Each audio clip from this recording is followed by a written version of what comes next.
Hello there, our viewers. My name is Alexander Red, and I'm representing the Association of Liberian Journalists in the Americas here today. And it is interesting to have one of our broadcast veterans on the program, and Mr. Cyrus Wleh Badio is a Liberian, a family man, and his career in broadcast journalism spanned a decade long in the country, and he's known for television newscast, radio programming, and as a sports commentator.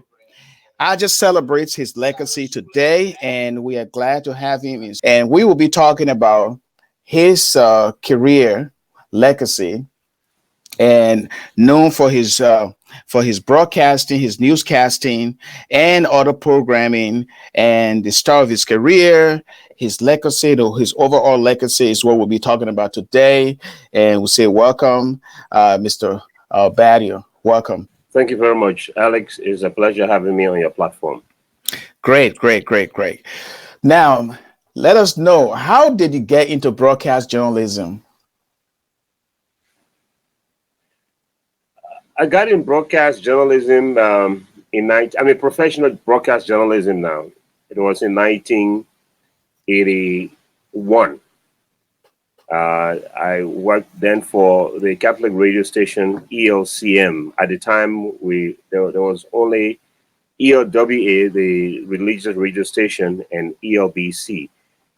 ELCM had just joined in as the second independent radio station, so I found my way with ELCM then. And after a year or so, I made it here at ELBC. Okay, so that was 1981, 82. You made it to 1981, 82, never then.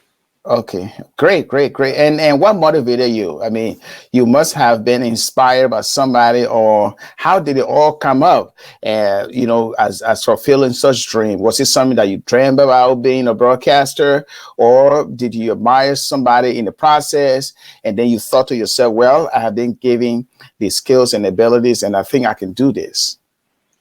Alex, it's something I always wanted to do. I grew up in Grand Crew County, a place called Garway, around the Seacoast area. For some reason, I just took interest in broadcasting. First, I love speaking. I love speaking, not just speaking, but speaking good English.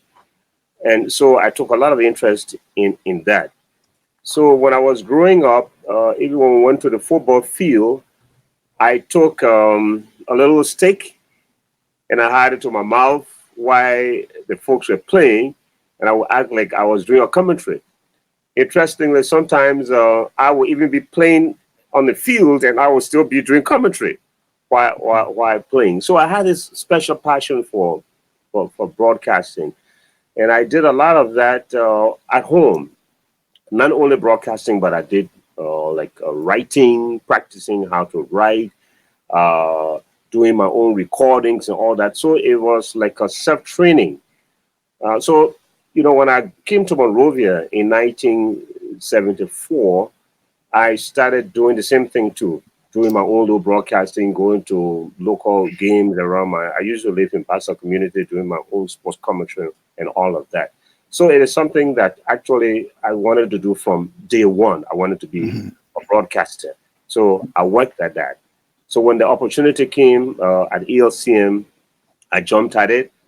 Of course, ELCM prepared me for a bigger station. So once the folks started hearing me at ELCM, and then I applied to ELBC, it just clicked. I mean, when I came from my audition, did my test, the written test and the voice test, I mean, I could see on the faces of Miss Olivia Shannon or Eustace Smith, I mean, before they even told me that I will be accepted into the class, I knew it because I could see that expression on the faces that, this guy has something that we are looking for.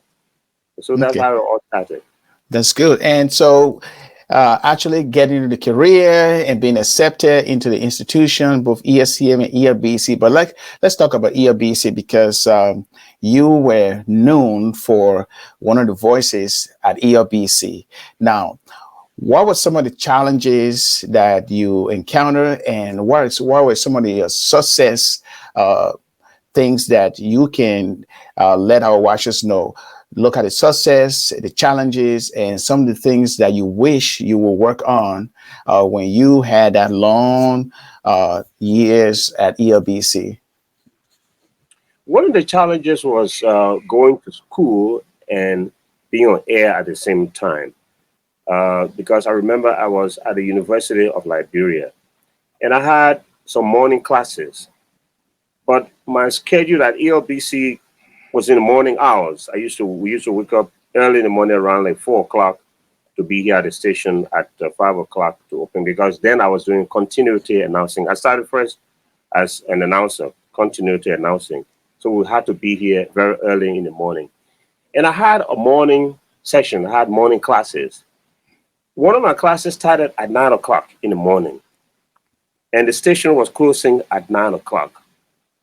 So it was a conflict, and it was difficult to have that arrangement where I could continue on the air or forego my classes. I chose that I would not forego those classes, even though I won't get the permission from my bosses to adjust the schedule. So what I did, I pre-arranged my closing. Mhm. I mean, recorded it in advance. It was Yes. pre-recorded. Mhm. So at the end of 9 o'clock, I will record to say, "Oh, this is Cyrus Badio. Thanks for listening. I've been here since so and so time, and I'm now signing off and all that." It was pre-recorded. So while the recording was playing at 9 o'clock, I was at LU Hmm. in class. Yeah. So it was really difficult. I mean, if you have to work in the morning and then go to class at the same time, and I did that for several number of years, but I felt I had to do it because education comes first. Even though I was into broadcasting now, I was making some money, but I felt that I wasn't completely prepared yet because Hmm. I still had to further my education. That was one of the challenges, and thankfully, I braved those challenges and we went through it successfully. That I'm proud today that I can be referred to as one of those who made an impact in broadcasting here in Liberia.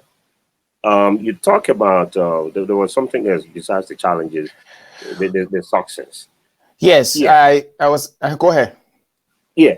I mean, there was a lot of success. And the whole thing about broadcasting, Alex, you Mhm. must have the passion for it. And I have the passion. I had the passion, and I continue to have the passion for broadcasting.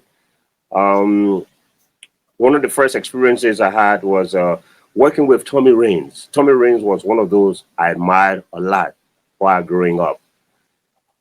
On Armed Forces Day, I think it was in 1982 or there, but 1982 or 83, I found myself paired with Tommy Rains doing the Armed Forces Day broadcast from the Barclay Training Center, along with my friend Patrick Menjo. Actually, in fact, it was through Patrick that I came to ELBC. I met with him in Logan Town. They were playing a basketball game, and like a girl will reach to a guy will reach to a girl to approach the girl. It was virtually what happened. I went to him. I said, "Hey, my man, I like you, man. I want you to be my friend." Because by Hmm. then I've been following Patrick's broadcast. And that's how we gel. So through Patrick, I came to ELBC. But back to the story of Tommy Rains. So we're doing that broadcast at the Armed Forces Day broadcast, which was a very popular broadcast. So Tommy Rains decided to send me to the executive mansion where they had the unknown soldier, that little intersection. Hmm. And Alex, I was left alone. Patrick wasn't even near me.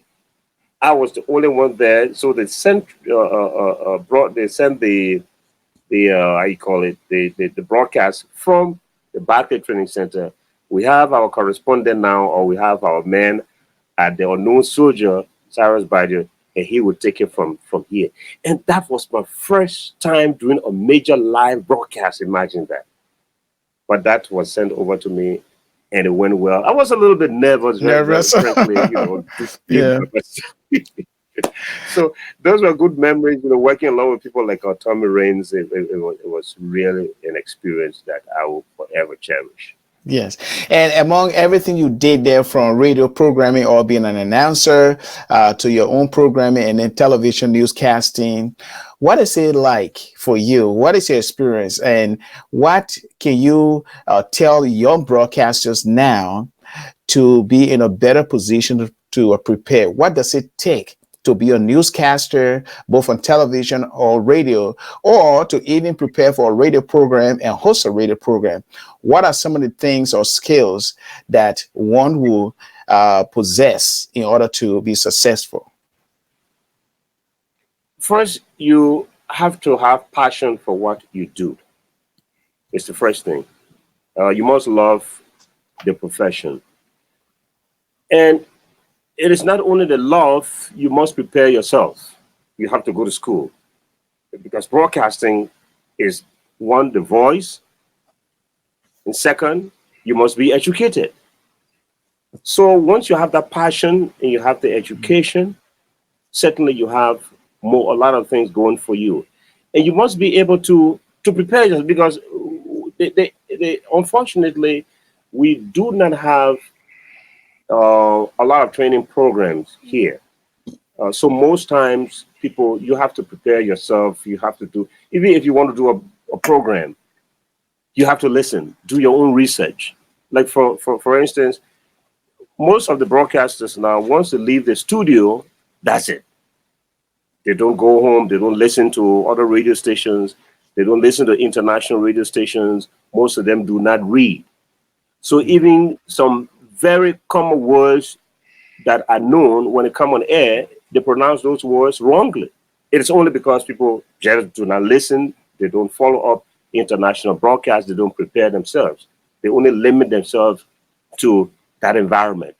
So it is important for you to have passion for what you do, for you to educate yourself, and all the other ones will follow. And those are some of the things that we did. And we never stopped learning. We never stopped preparing ourselves because the institution or the broadcasting is evolving. Things happen. Developments come about all the time. So you must just continue to prepare yourself. But of all that I did here, what has defined me more is the Cyrus Pat show. Every time I met people or every time I meet people, it is the Cyrus Pat show that they talk about. Yes. I went to Israel, I think it was in 1987, Tommy Rains and I. It was the first trip that I made out of the country. So from Israel, I traveled to the United States. And then in the United States, I listened to radio stations, and it was just too interesting the way they made it so lively, especially the morning shows. Mm-hmm. And I said, oh, but this is something that we can do back home. So when I came back, I teamed up with Patrick. He had a morning program. I'm not sure whether I was in the morning, but he had his morning program. So every time I would come in the studio, we would chit chat. I mean, and for very, very light things, nothing political. Talking about hair, how the women having the false hair, how the women would do their nails, people going to school and instead of getting ready for school, they being those little things that people were relating to. Mm-hmm. So we chit chat about them, chit chat. And we decided we noticed it was getting so popular. I mean, people were liking it, And later on we said, look, this thing we can make it into a program. So he and I started, because we didn't have a name then. So we decided, look, let's give you a name. We went back and forth, and then we decided, well, let's call it the Cyrus Pat Show. And that's how the Cyrus Pat Show came about. And it just went wild. I mean, all over the place. I mean, people meet me today, Alex. The only thing they talk about is the Cyrus Pat Show. And these were kids at the time. Because at the time, we had also tailored towards not only the older people, but the young people as well. Because we had these jingles, are you running late for work? I'm late. Oh, I'm late. I'm listening to Cyrus. And the young people enjoy that. So most of them still remember the Cyrus Pat Show, and they are older now. So when they meet me, and it makes me feel so old, and I feel good about it. When I was, Yeah. always tell me, when I was a child, I used to listen to Cyrus Wleh, and these are people I see with gray hair and all that. I said, but that's okay. Mm-hmm. But they were Mm-hmm. still young at the time. So I mean, the Cyrus Wleh actually defined some of our movements here at ELBC and our contribution to national development. But it was not only the Cyrus Wleh. I enjoyed sports commentary. I enjoyed production. And one of the highlights of my career was finding myself at the Accra Sports Stadium doing a commentary. Hmm. I grew up in Garaway, and we grew up near these Fanti guys. When the Ghana Black Stars was playing, they all had the radio sets all over the place. Even though it was the same game, but sometimes you had like 10 radios. Those guys would put every radio station was playing the game, the commentary from the game from the Accra Sports Stadium. And I told myself, one day I will see Accra Sports Stadium. And I look forward to the day I will be at Accra Sports Stadium doing your commentary. Alex, Hmm. few years after, I found myself at Accra Sports Stadium doing a live commentary. And as I'm saying this, I get kind of emotional. Mm-hmm. Doing Mm-hmm. a live commentary back home. Yes. It's good to dream. It's good to believe in yourself. Just a little country boy. I couldn't believe that few years after, I would have found myself at Accra Sports Stadium doing a commentary. Yes. That was one of the Yes. highlights of my experience doing as a broadcaster. For politics, entertainment, news, and business. And this is KMTV. We are on the screen, we are everywhere. The best online Liberian platform you have.